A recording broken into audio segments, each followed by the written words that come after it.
I told the lady the sign said early closer instead of early closure.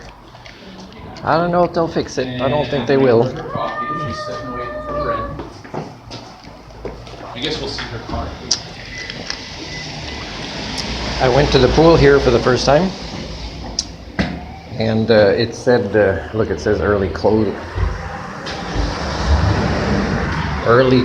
instead of early closure. And I went to the pool for the first time, and I asked, what the price would go up to in the new year, and it's a 20% increase. I said, I'm a person of low income. Oh, they say you can apply for that. And I said, I'd rather not, because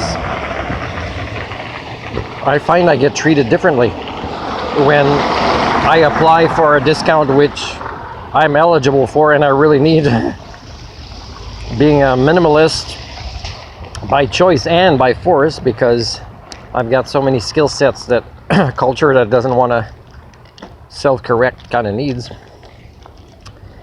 So I called and recorded that call. Northern Health Authority. Made an appointment. I show up on time, 5 minutes early. The lady that answers doesn't know who I am. I had to call the number because she wouldn't look at the door to notice me there. And so the person I was supposed to meet with was in the field, and the person I talked to on the phone that I invited to join was off today. And then they called me back. My name, they didn't know my name properly. I have to spell it, repeat it. And I said, well, this kind of information interview before I apply for a part-time job in life skills, when I applied before, like a year ago, is I'd like to make sure we're a good fit. And the informational interview it seems like people that work in mental health or addictions are so nervous. They seem like they're a bucket of nerves. And it's sad, because I want to help them with that, but I said, well, the answers were ridiculous. It's like, oh, HR does this, we don't have any control when they screen out a good applicant. It's all like the disabilities I'm talking about, and it's people that work in mental health or education that have them also. Oh, there's nothing we could do. If only I could. If only I even decided to have the courage to solve a problem, which is not usually part of my job, because I'm so burned out with my job because I'm not good at it. But we can't let you volunteer because there's a privacy issue, which is a ridiculous response, as if I can't sign the same form that a student would for privacy issues. So I'm gonna write back and say, after applying for Northern Health months ago, never hearing back when I'm overqualified, something doesn't pay much, and after phone calls and 2 visits here, said I'm going to offer volunteer outside of Northern Health. That means I'm going to book, let's say, a room at the library, and you guys show up for professional development, support group, life skills training for the staff, because I did tell her that mental health staff, just like education staff, is I require to work with them about 25 hours a week, and the rest is with the clientele or the students or the patients, because that's how the cultural repair will happen when the issues are systemic. You can't blame how many more people take drugs when you don't have the skill sets to work with clients, to teach them skill sets you don't have, but skill sets that when they have, they won't find that taking drugs is the first thing they want to do when they have these skill sets. It's that simple.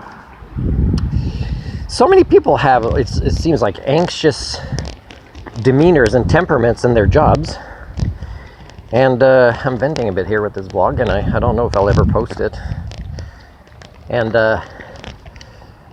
I should just continue to just investigate just Northern Health and then write a provocative article about it that'll never be published except for where I publish it. As an investigative journalist, I could put it on my Captain Accountability YouTube channel. This could be it. So a lot of people, they seem like they're surviving one day at a time. They're afraid to talk to each other, get going, start a project, say we need this guy, or let's work on this, or nobody, like everybody, whether it's a person in charge or not, and the people in charge, they're so afraid to say, hey, we'd like you to be more in charge. Nobody has the nerve to say this to the person in charge.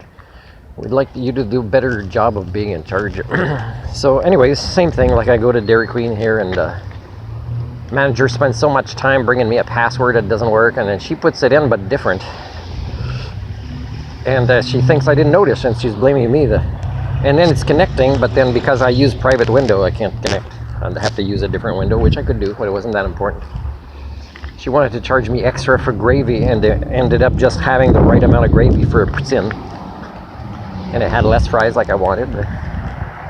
So yeah, the bread wasn't cooked at all. You know, it's the same old, like people with developmental disabilities. They speak English, but they don't want to communicate in English. They don't want to do anything different. They don't want to make an effort. So people from the country of India, I tell you, they're like Canadians, but about twice as bad. So it makes Canadians feel good about themselves because they're twice as bad with the effort they make for the path of least resistance and the dishonesty for the monetary paradigm advancement. So they'll speed up the deceleration, the devolution of the Canadian society if we don't challenge this. And I do it, and then people think it's weird. Oh, he must have mental illness. What, PWD? And he doesn't look like he's in a wheelchair? Oh yeah, there must be something. And then people start thinking, yeah, I don't know what it is. They make assumptions. And then suddenly they believe their assumptions. And then suddenly they start treating me badly. They violate my human rights more. And I'm the same guy who only wants to help, who's polite, who leaves things cleaner than I found them. So this is you again, and this is me, and it's the same everywhere. There's just more opportunities here, and that's all, to meet people that I might have good conversations with, or to partake in activities that I might enjoy. That's why I'm here. It's not different. It's still people primates. It's still, like, I'd like to leave Canada just with how many people from India are here. And it's not a racism thing, it's a behavior thing, it's a cultural thing. It's a lack of courage, just like non-people from there who are in jobs of mental health or education and who exercise the same lack of effort in their life.